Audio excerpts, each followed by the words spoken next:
आइए सुनते हैं मंगलवार की व्रत कथा। एक समय की बात है, एक ब्राह्मण दंपत्ति की कोई संतान नहीं थी, जिस कारण वह बेहद दुखी थे। एक समय ब्राह्मण वन में हनुमान जी की पूजा के लिए गया।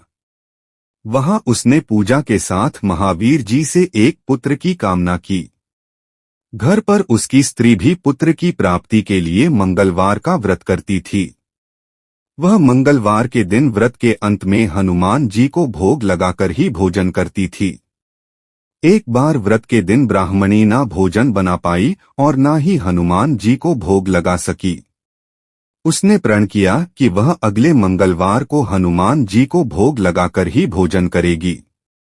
वह भूखी प्यासी 6 दिन तक पड़ी रही। मंगलवार के दिन वह बेहोश हो गई। हनुमान जी उसकी निष्ठा और लगन को देखकर प्रसन्न हुए। उन्होंने आशीर्वाद स्वरूप ब्राह्मणी को एक पुत्र दिया और कहा कि यह तुम्हारी बहुत सेवा करेगा। बालक को पाकर ब्राह्मणी अति प्रसन्न हुई। उसने बालक का नाम मंगल रखा।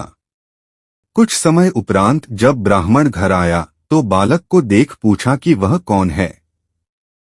पत्नी बोली कि मंगलवार व्रत से प्रसन्न होकर हनुमान जी ने उसे यह बालक दिया है। ब्राह्मण को अपनी पत्नी की बात पर विश्वास नहीं हुआ। एक दिन मौका देख ब्राह्मण ने बालक को कुएं में गिरा दिया। घर पर लौटने पर ब्राह्मणी ने पूछा कि मंगल कहाँ है।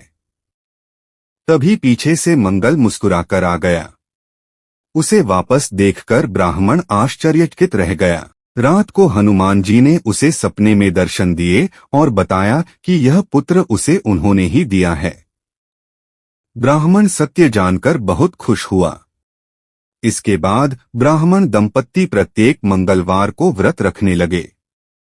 जो मनुष्य मंगलवार व्रत कथा को पढ़ता या सुनता है और नियम से व्रत रखता है, उसे हनुमान जी की कृपा से सब कष्ट दूर होकर सर्व सुख प्राप्त होता है और हनुमान जी की दया के पात्र बनते हैं।